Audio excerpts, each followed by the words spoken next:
I think also there's a certain country the motto of which is order and progress, if I'm not mistaken.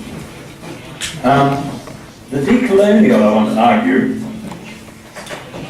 would orient our engagement with progress in Verdi's sense and with the past in a radically different direction. And of course the way this is normally taken up in work on the decolonial has to do, and this is, I guess, the most commonly claimed origin of modern imperialism, has to do with the colonization of the Americas.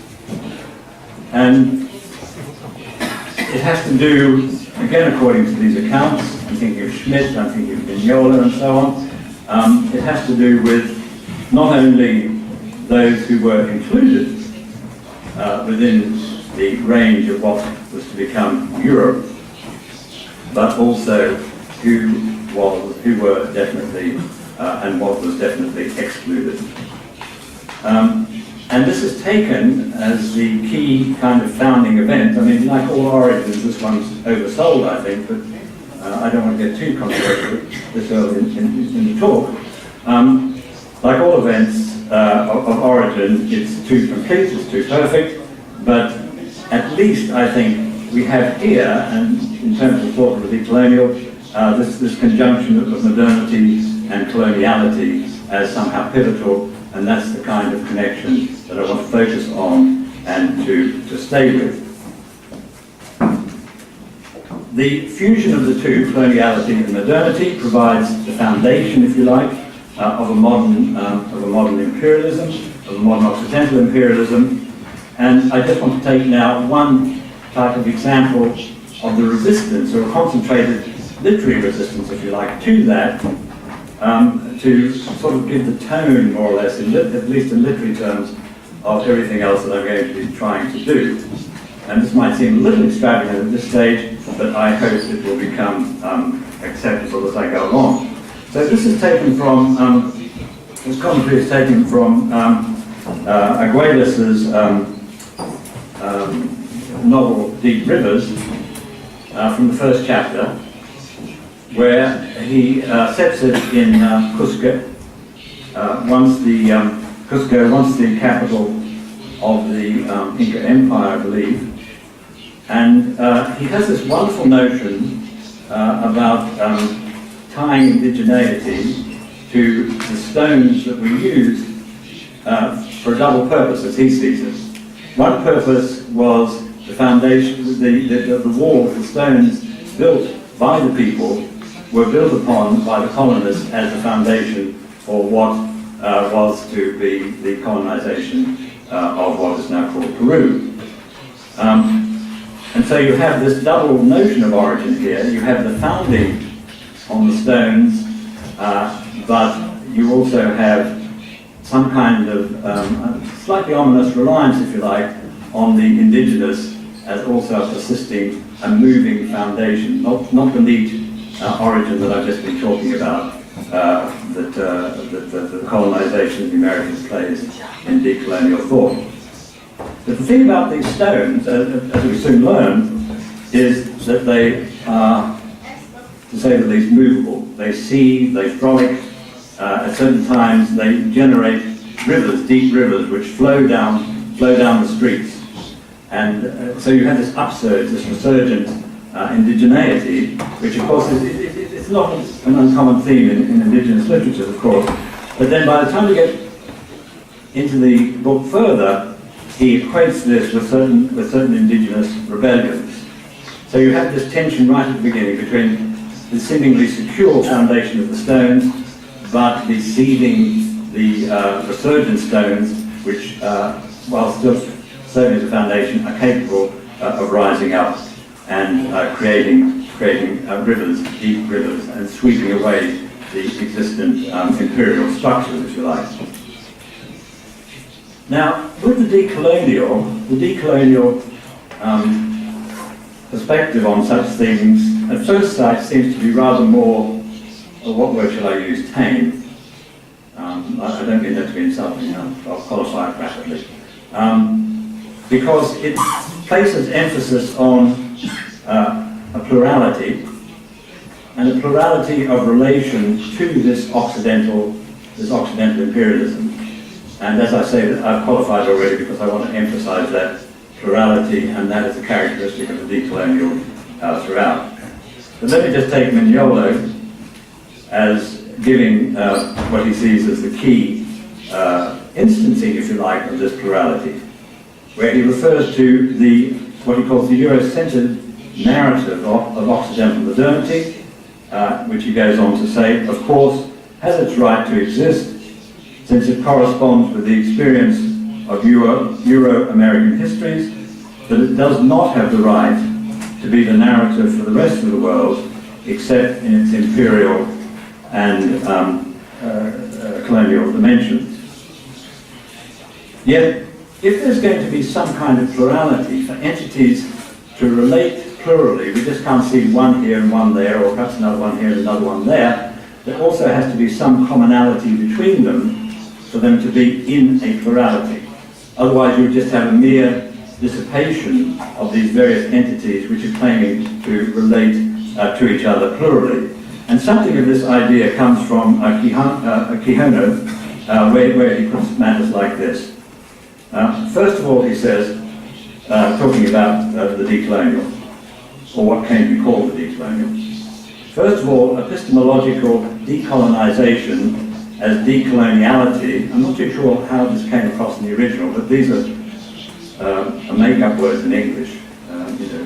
You get very frustrated if you look at the Oxford English Dictionary and try and find the decolonial, etc.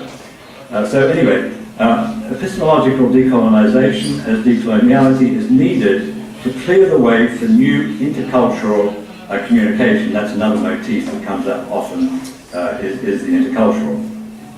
To clear the way for an interchange of experiences and meanings as the basis of another rationality which may legitimately pretend to some universality. But if I can emphasize the some, he's not saying pure universality, he's saying some universality.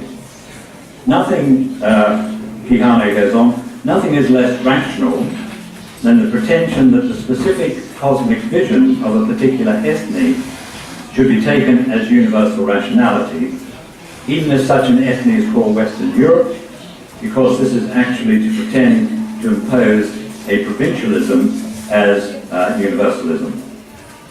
So what I'd like to suggest is that Quijano here is presenting something rather more unsettling than just a kind of a polite plurality. What he's presenting here is something more basically undermining, if you like, something closer to Arguelles's stones of foundation and their resurgent resistance or even revolution.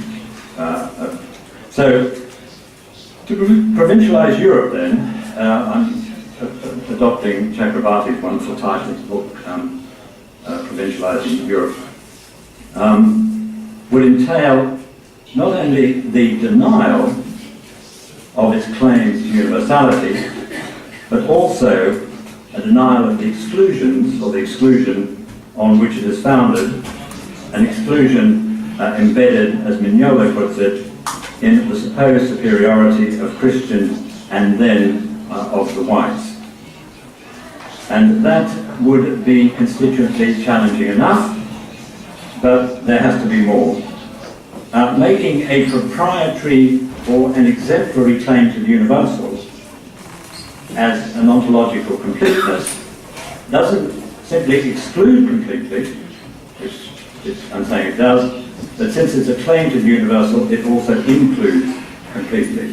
So here we have the double-pronged dynamic, if you like, of the imperial, utter exclusion and utter inclusion, and the kind of operatic, I forget that word anyway, the kind of interaction between them.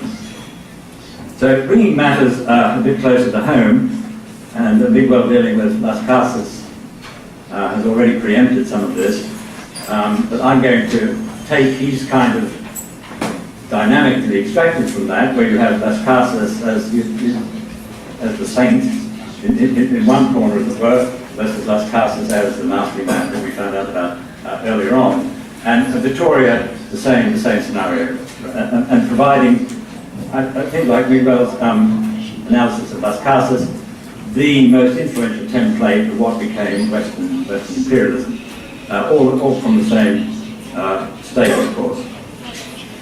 Okay, well, with Victoria, you have Victoria the humanist, Victoria who resisted the more predatory conquistadors and their murderous intent, and magnanimously found that the Indian, this is in his lectures de Indus, found that the Indian did have humanity. I'm getting on to human rights eventually, so hence I'm insinuating a bit of humanity here. Okay, so it had humanity because what Victoria did, he brought to bear a scholastic natural law, which Victoria himself saw as equivalent to or as incorporating of the Roman Jus Gentium. Let me just give you a quote from De Indus, where he says, well, he's quoting somebody else, and I'll come to that in a minute. So he's drawing on a scholastic natural law, which he aligned with the Jus Gentium of Roman law, where he says, the law of nations, Jus Gentium, either is or derives from natural law as defined by the jurist.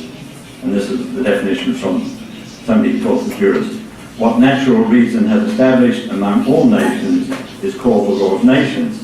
Now, the fact that he doesn't give a source from the Institutes of Gaius indicates how readily people in Salamanca just took to this. You don't even have to mention it. It is obvious that this religious Christianized view of the world absorbs into itself this Roman law and provides this universal encompassing, this encompassing of a world. So we find then that Victoria, consistently enough, in bringing the Jus Gentium and so on to bear on, quote, the Indian, unquote, I don't like this terminology, but that's what's there, finds that they do have dominion, they have a competence of rule and upholding property, they have some rationality, and to the extent that they're like Spanish and so on, they're capable of coming within the reach of the Jus Gentium, which, after all, does cover the entire globe. However, that wasn't, of course, the full story. The Indians had certain unfortunate traits, as Victoria found them, and I'll come to those in a minute. But these traits, in conjunction with, not use this heat in England, sorry. In conjunction with certain titles which you could use to claim a colony or the property in the lands that were being, as it were, settled by the Spanish. There are 7 of these altogether, I think, from memory. You'll be horribly disappointed to know that I'm not going to discuss all 7. But taking the 2 leading ones that Victoria devotes most attention to, and these are derived, mind you, from the Jus Gentium, 7 bases of title. One basis is that the Spanish, under the Jus Gentium, had the right to dwell in the lands of the Indians, they had the right to trade there, and trade and commerce tended to expand into any kind of intercourse. You had a right to relate to these people. That was number 1. Number 2 is that you had the right under the Jus Gentium to proselytize, to preach the gospel, to preach Christianity. And the Indians were supposed to come to the party, and they were supposed to accept the gospel and to become, as it were, Christians. And this fits in, again, what Miguel was saying early on, with Las Casas and the emptying of the soul and filling it up, if you like, with this new matter. I don't think Victoria is quite as arbitrary as Las Casas on this score. Las Casas tends to go from one extreme to the other, I think, but Victoria is a bit more of a sort of liberal in the making, if you like. But they were obliged to accept the faith. And of course, this is where the claim of the Jus Gentium falls down. This is where it no longer works. because well, the whole of De Indis is a reflection, as it's called, on the injunction, and this is in a sense the epigraph of from the Gospel of Matthew. Go ye therefore and teach all nations, baptizing them in the name of the Father and of the Son and of the Holy Ghost. And as Carl Schmitt tersely put it, it never occurred to the Spanish monk, meaning Victoria, that non-believers should have the same rights of propaganda and intervention for their idolatry and religious fallacies as Spanish Christians had for their Christian missions. An unfortunate oversight of some kind. Yeah. Okay. So the Barbary were often resistant to these universal dictates, and to ensure compliance, Victoria said it was legitimate to wage war, and he worked out his doctrine of just war in this setting as well, to ensure that they become rather more compliant, and one has to say that this war could be waged to the point of their elimination. Setting up this kind of primal exclusion which follows from that, the Indians he discovered also had the Barbary, as we call them, the Barbary, had certain unfortunate qualities which, as you would know, became very common later on, particularly in European racist thinking. The Barbary were equated with madmen, with children, sexual perversions, and he didn't like what they ate either. So all of that sort of justified, but Victoria is very much exposed to this, that dynamic of war and elimination that plays the main part, I think. So what we have here, and really I'm going to be more positive about human rights soon, but what we have here, one might see as something of an ominous precursor of human rights. The mixture of natural and Roman law, combined with the sort of Roman law notion of rights, enabled these things to be enforced by either enforce them bringing to bear on others, or you could enforce them by asserting yourselves. And this, borrowing Hono's terms again, does look very much like the specific cosmic vision of a particular ethnie, to put it mildly. Okay, the other important thing I want to take from Victoria is that, perhaps strangely for a scholastic theologian, he is sometimes described in secular, as secular, or as a prophet of secularism.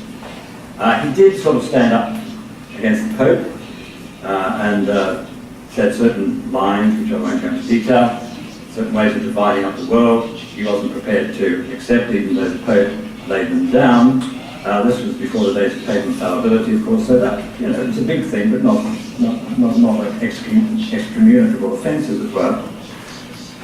What he wraps this whole scheme into is this proto-nationalist Spanish Empire, which is, of course, centered on the kingdoms of Castile and Aragon.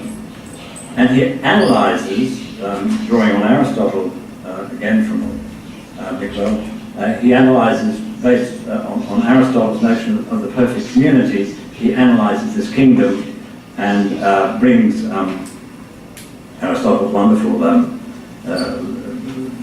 almost prophetic phrase, if you want to think about sovereignty, Western notion of sovereignty, this perfect community is complete in itself. And that's, in a sense, where he leads it. So the shift, or emerging shift, from the superiority of Christians and then to the whites, again borrowing from Mignolo, with that we may consider we've got more of the same. We've got Victoria's human, we now have a more racist type of regime, and indeed the parallels are close, if I can just use those to move things on a bit. On the one side, with Victoria, you have the Urgentio, you have the claim to what was not called then, but which we could now see as a supposedly unified notion of humanity, but nonetheless, you could, as it were, within that unity, erect the most profound and exclusionary of divisions.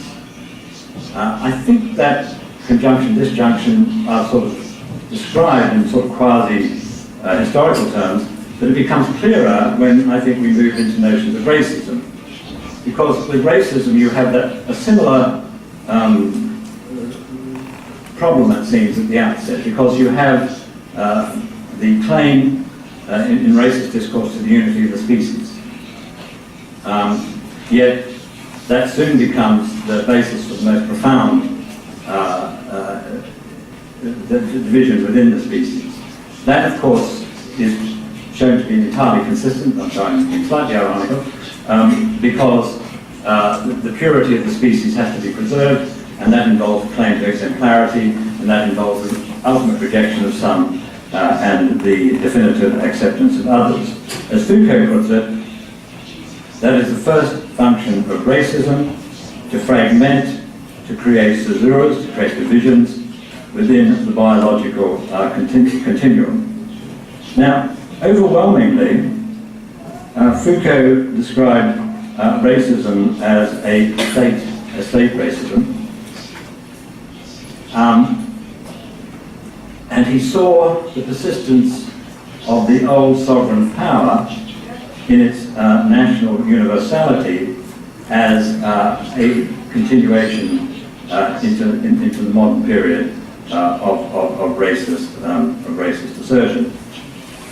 Now that might seem, I suppose, somewhat of an extravagant claim. I mean, that is in effect saying, although he's not this blunt about it, that any state system of the modern sovereign kind, with its claim to some kind of ontological completeness, is racist. And I'm agreeing. If you, and I'll try and justify that as I go on, that if you're making a claim to comprehensive determination of, of the reality, as it were, of this collection of people being together, not just within, but in relation to everything that would come to and affect and constitute that community, that state, that nation, or whatever you call it, you have to make a claim to a completeness, to an ontological completeness, and you then immediately have problems about how you're going to justify that claim in terms of your own limited particularity in the world. And it's that tension that I want to come back to shortly. The more immediate way in which this is sorted out, it seems, is through the adoption within modernity of something that would seem to be its opposite. Modernity is based on a claim to, this type of modernity that I'm talking about here, is based on a claim to the secular, yet that sovereign claim that I've just been talking about involves a transcendence.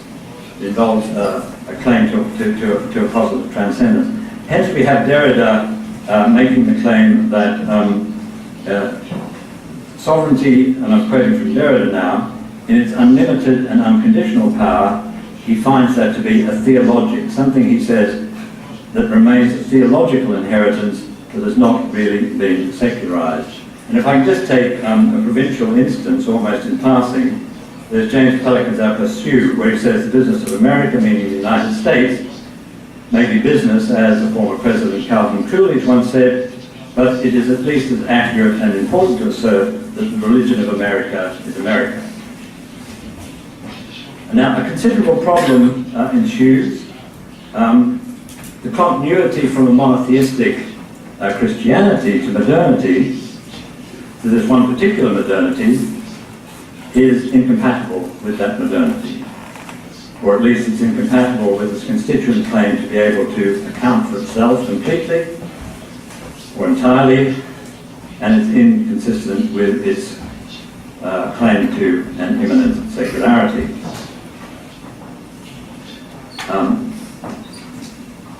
All of which, of course, I'm repeating myself, is starkly incompatible with the claim to any kind of transcendent determination of a positive kind, the because that's what's been rejected as part of the past.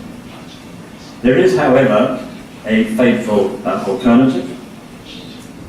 Instead of a positive reference, the Occident, the West, resorts to adopt what I'm calling a negative universal reference. So it can't make a claim positively, of course that would be to make a claim to a positive transcendence. What it does instead, it makes a claim to a negative transcendence which can't be tied to any reality, to put it crudely, against which that claim could be checked. So that's a bit like Victoria repeated, only the lines of division are now more stark, more absolute if you like, because if you're making a claim not to be what the other is, or if you're making a claim to be what the other is not, and you're universalizing that claim, you are excluding the other absolutely. Because what is beyond the universal can only be absolutely beyond it.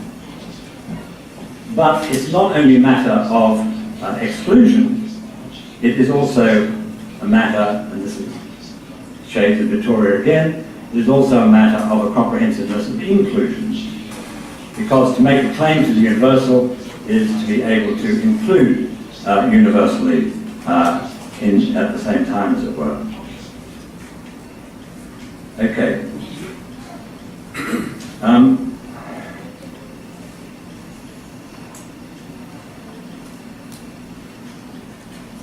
So the now included so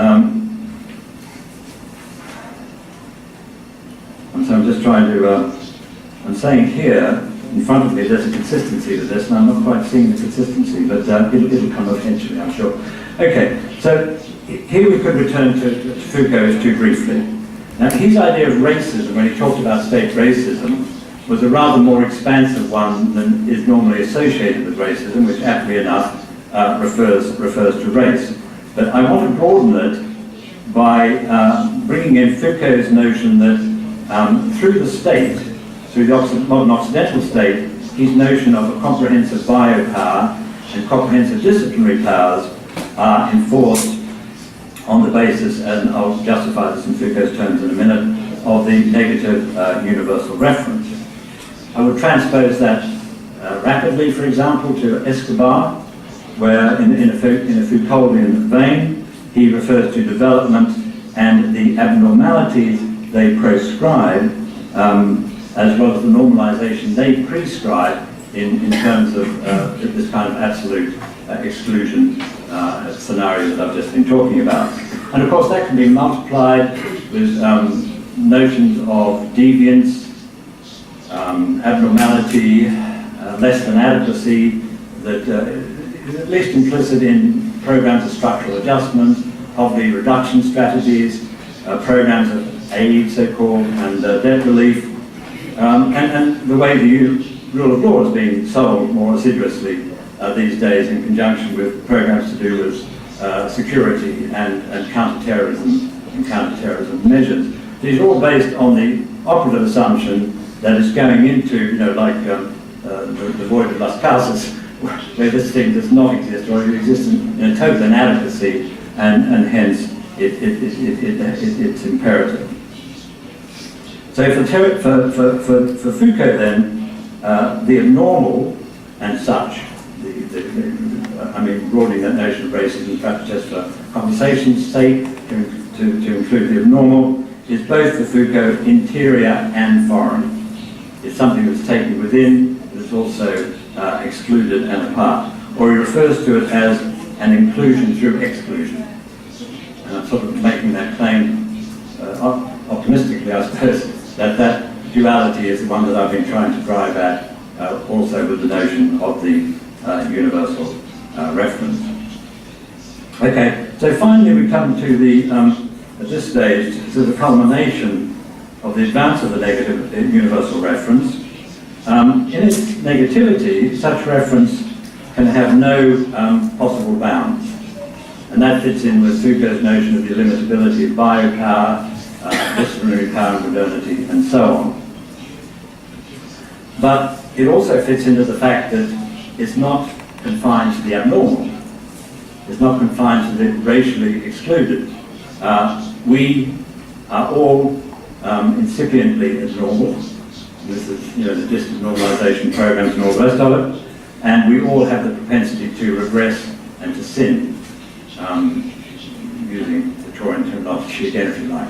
So it's a comprehensive scheme which, starting out from racism and Foucault's expansive idea of racism, we can see now, I hope, how the imperial, as I've tried to ship it over, comes to constitute and to give the impetus to what is normally seen as a purified Occidental modernity.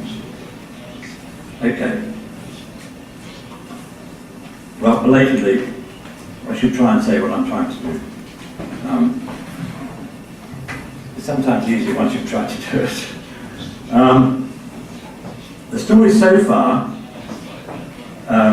combined with the occasion on which it's been told, would, I'm afraid, suggest that I'm positioning the narrative in a way that would prove critical, negatively critical, of human rights as the successor to the jus gentium and natural law, this merging later, of course, into notions of natural rights. And there may turn out to be some truth in that, but I'm hastening to add, and looking at Fernando, that it's not entirely true, and that there is quite a bit more that needs to be said. And I want to say that quite a bit more by returning to the notion of the decolonial and decolonial thinking, and wrapping in also the idea of the post-colonial.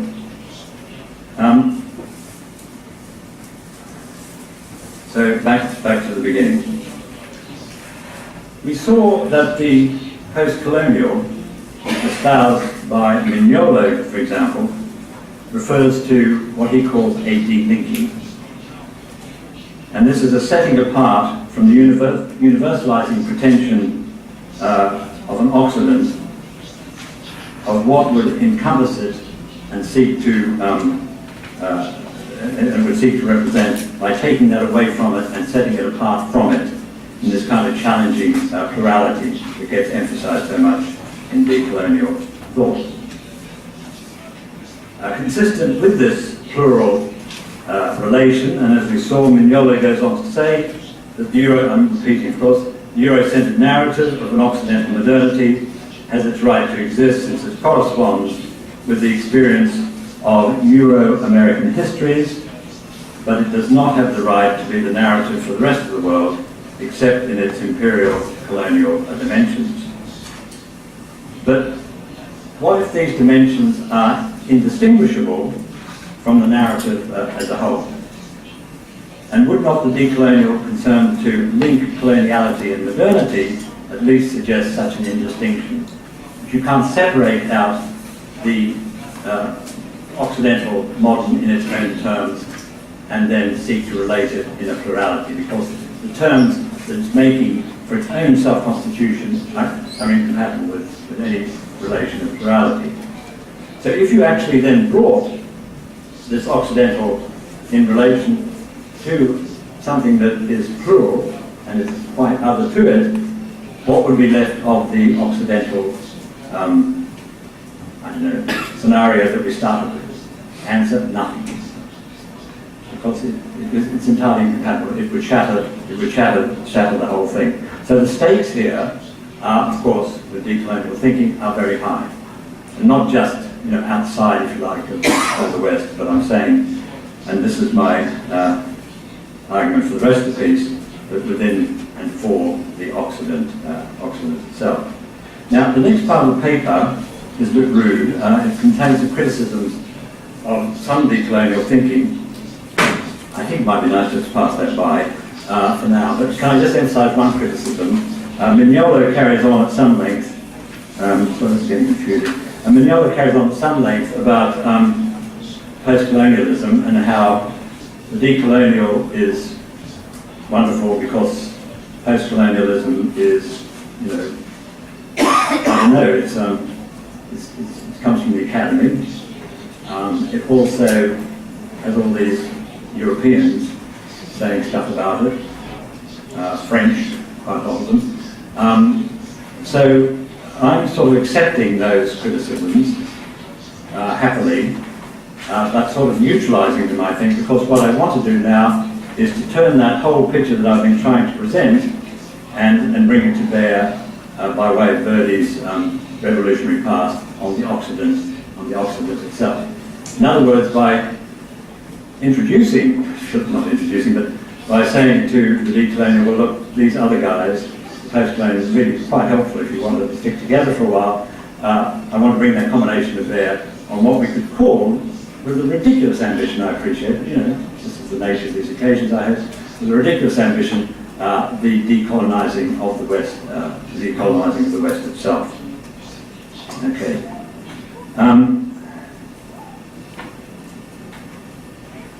So, the modern Occident's negative universal reference, as I've presented it so far, as an imperial concept, as part of its imperial history, was turned against the colonized other, etc., etc. What has been less remarked, much less remarked, is that it is also turned inwards into Europe itself, of course in relation to various peoples who live in Europe or want to come to Europe, but also in relation to the past of Europe itself. And there's been quite an intense concern in England and in parts of North America lately, and perhaps there are resonances here, because in Rio I was giving a paper there, and a PhD student worryingly knew all about what I was talking about now for the next bit. So it's in the air here by the sound of it already. But now, if you take the negative universal reference to involve the negation of the other, you also have this other which comes into play called the medieval period. Okay? And you have this other which is, medieval historians get very fed up, and they're making this case more and more frequently. You have this sharp periodization where you have a medieval past relegated as the constituent other, as a negative reference of modernity. For example, there's this nasty thing called feudalism, which really wasn't quite so bad as the Standard Press has it. Anyway, feudalism is an invention of the 19th century, but that's by the by. So you have a feudal rule which is supposed to be oppressive, status-ridden, and totally subordinate of something called law, and all the rest of it. It's shot through with religion, and is totally despicable. The British Prime Minister rarely has a question time in the House of Commons where he doesn't refer to the dark Middle Ages. Dark might be an indicative adjective to keep in mind here. So the modern then creates this negative reference in relation to its own past, and says in a progressivist way that it is the antithesis of that past. But then, of course, it makes that antithesis part of itself, because it is now occupies a position of the universal, so it extends beyond that age and brings it into modernity in its own terms. The terms that I've just mentioned, which I will now assert are an invention. Just to take a few things by way of contrast, the feudal period, so-called, the medieval period, and the power of the ruler, just to take that as a key point, was much more attenuated, much more, how shall I say, partial or limited compared to the claims of modern sovereignty. In relation to law, for example, the ruler had great difficulty in, apart from just a few narrow areas, moving beyond the law. The law bound the ruler. And medieval historians like Ullman and so on show very convincingly, I think, well, convincing I would think, this is what I want them to show, they show very convincingly that the rule of law as such was a much stronger thing in the medieval period than it was in modernity. In other words, the claim that modernity is typified by a rule of law as opposed to this craven law of the medieval period is historically nonsense. But I just want to sort of illustrate that and, in a way, give you a graphic idea of it. It's a little bit faint, sorry, but just a brief discourse here. This is one of the frescoes of the Lorenzetti brothers from Siena in northern Italy, from Plaza Pubblico, and there are these 9 huge frescoes about government. There's good government, bad government, good government in the city, good government in the countryside, and so on, and they're beautiful staggering things. This one is the allegory, so-called allegory, it's not an allegory, of good government itself. And rather than refer to this boring text here, I'm going to say the same sort of thing by reference to Lorenzetti. Now, on the left-hand side there, sitting on the throne, that's law and justice. And on the right-hand side, you have that masculinist type figure with the shield and so on, and that's the sort of the rule of the polity. Now, what's intriguing here, for my purposes, and for the purpose that I'm going to suggest of decolonial plurality and such, and if you can't see it, I'm sorry, but going from law and going through this collection of citizens spread across the bottom of the fresco there is a cord, and each one is holding this cord in their hand, okay? And then that cord goes up and is held by the rule, but the direction, as you can see from the flow of the crowd, is from law up to the ruler. Now, these people aren't simply individuals. Siena was something of a plutocracy. It was governed in a quasi-republican kind of way. A rather interesting system, actually. You had to vacate office every 3 months because if you stayed there too much longer, the opportunities for corruption were too irresistible. So there's a rapid turnover of government. I'm not recommending any of this, but anyway. Each one of these were representatives of different elements or communities within the overall polity itself. So what law is doing here is that it's providing the bond that holds these different groupings together, and then the culmination of it is that goes up to the ultimate ruler, who is to a considerable extent bound by the process. Now, what's also interesting here, I think, is that you have a couple of angels up there and so on, but that's the sole. That's a figure over there too, but we can let her go for a minute. That's the sole presence of of religion in this picture. It is an intensely secular scene. Okay, so the relegation of a religious past as part of that negation of the medieval period in a constituent creation of a secular modernity is again hugely overdone. It's not to say Christianity didn't have a large influence, it's not to say that you had to follow divine law by and large, but it is to say that it was not quite so simple. Law had the capacity to go beyond the Christian. It related to non-Christians, and it also had the capacity, I think we could say, of being the law, sorry, it created a community of communities.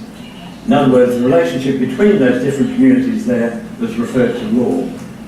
So I'm thinking, perhaps extravagantly, and part of my ignorance, but I'm thinking of Bolivia, for example.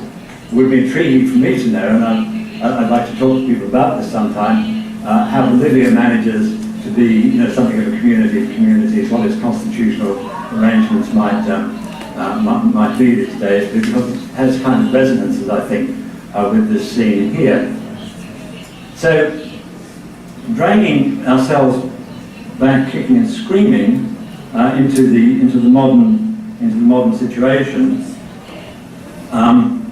The comparison, which of course I'm drawing rather obviously, is between the exclusion of the colonized other and Europe's, as it were, or the Occident's exclusion of its own self and a reinvent itself, just like it invents the other in terms of the operation of the negative universal reference. Okay. Now, law in this setting,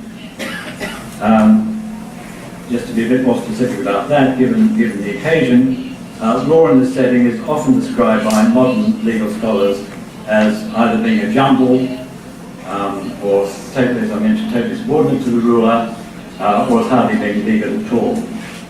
The contrast I want to draw here is in two dimensions, and this is based on more recent historical work, mainly coming out of Italy, on notions of medieval law, and I want to bring this to bear on the decolonial, and then we'll on from there.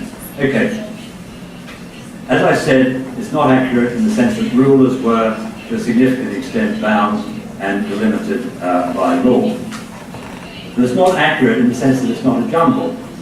As Conti, one of the historians I'm talking about, says, law, let me get this here, became the most crucial and vital element of the whole social fabric in terms of holding the show together.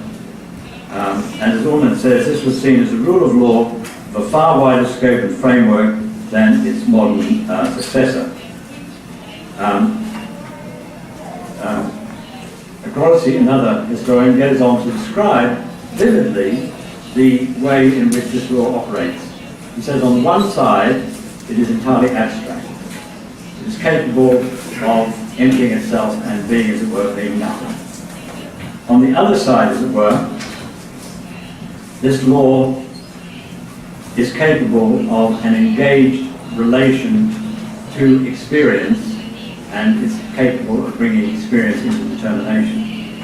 So you have, in a sense, already in the medieval period, a classic statement of what law has to be, one would have thought, in any being together, in any community, but also what it has to be in modernity.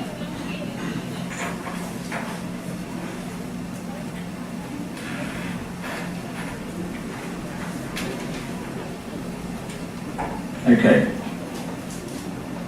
The parallel I then want to draw rather abruptly between this law, which is capable of self-placating and being responsive to alterity, and at the same time capable of effecting some kind of assured determination, I want to relate that, perhaps arbitrarily, to the ability of the decolonial to be both in a relation of plurality, which is open.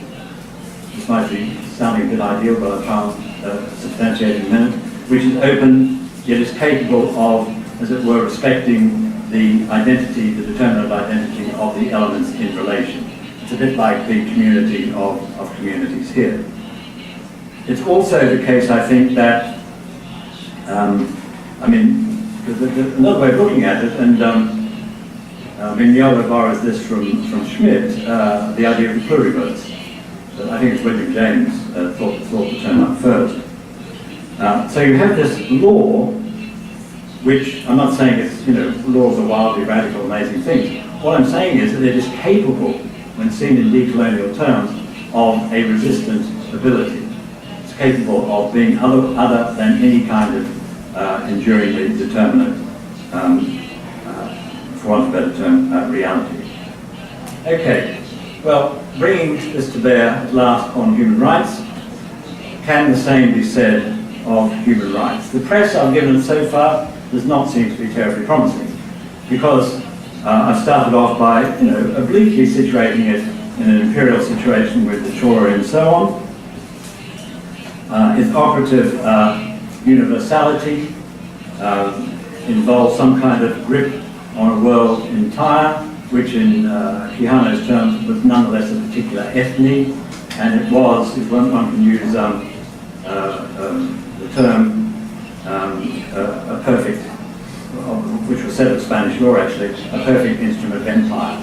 It was capable of encompassing everything, but bringing it into a specific point of determination. It fits, that kind of picture fits, if I can continue in this fairly crude vein for a bit longer. It fits standard criticism of human rights, doesn't it? I mean, human rights are, well, you know, they're founded on Occidental notions of individuality, Occidental notions of social relations. They're founded in an enduring division of the peoples of the world. The promotion of human rights, in quotes, fits into various of those so-called programs, again in quotes that I mentioned earlier on, of structural adjustment and so on.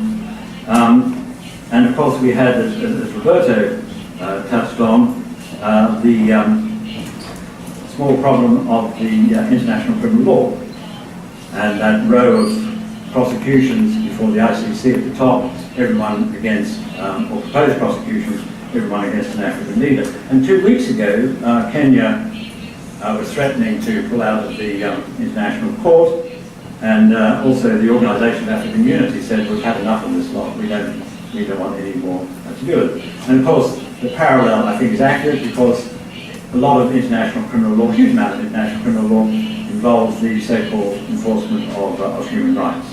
So, I'm still not getting myself out of trouble here, am I?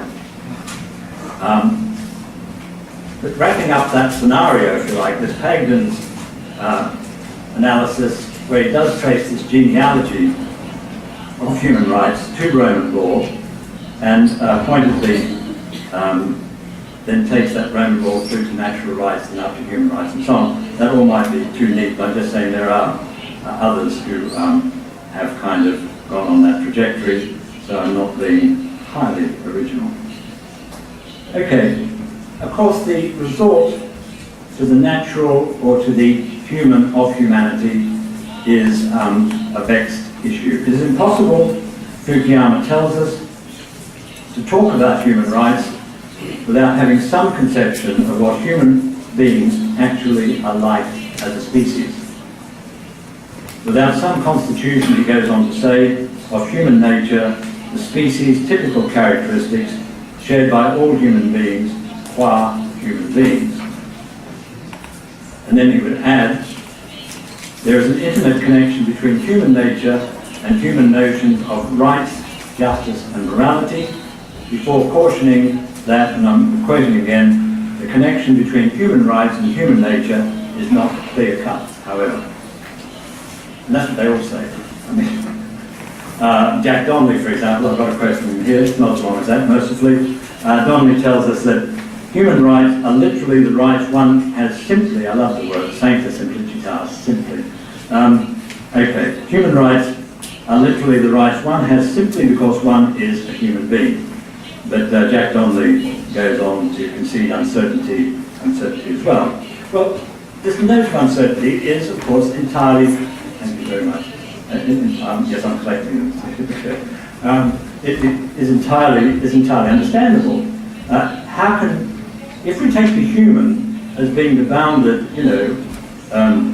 notion of our being and our being in the world, and we're modern and all that sort of stuff, and we subscribe to an immanent secularity, how can we stand apart from that lot, as it were, and say what it definitively is? We can't.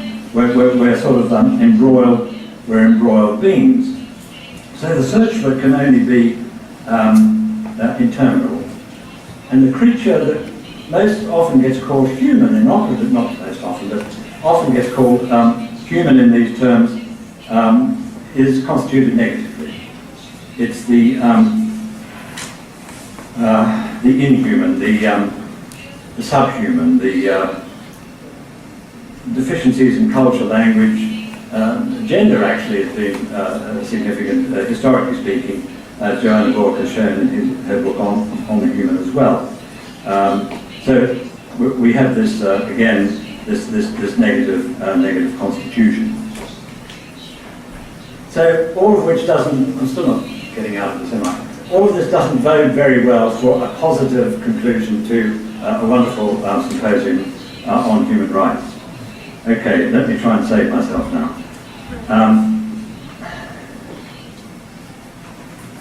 Okay. Can I resort initially to Pendrabuxy and his work on human rights, where Upen draws a distinction between human rights as plurality, mercifully as plurality, a plurality which he says is made up of resistances and struggles against what he calls the dominant and hegemonic position assumed by or through a monist, quasi-religious and universal human rights.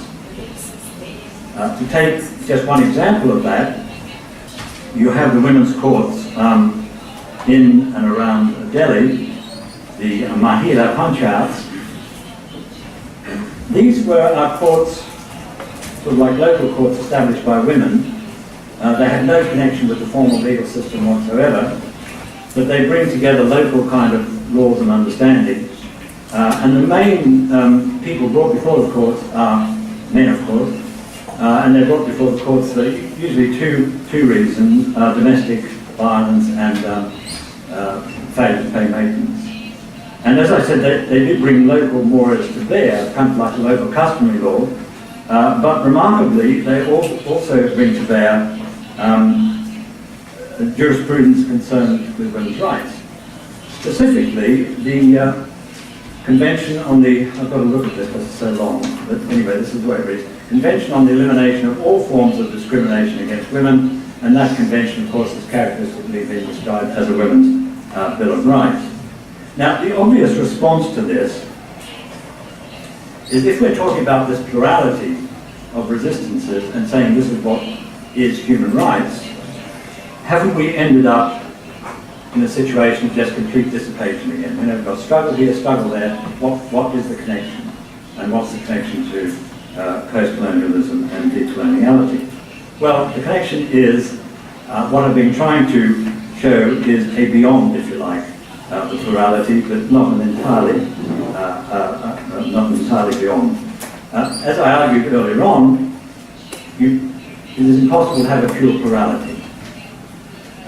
If things are here, no ostensible connection between them, they're not in a plurality.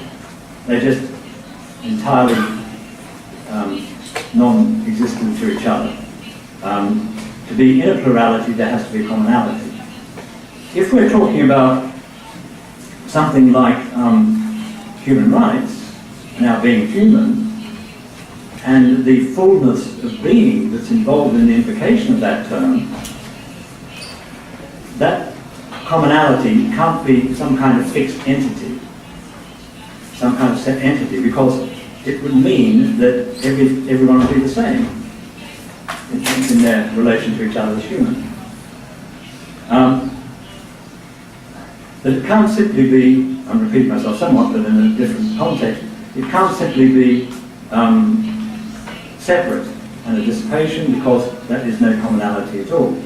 So what we have is the human of human rights, and I'm going back to my earlier notion of law, as being a combination of the commonality between the plural entities as being a combination of, as it were, set determinations of the entities in relation and so on, of the notion of commonality itself, but with the ability ever to be other than what it is.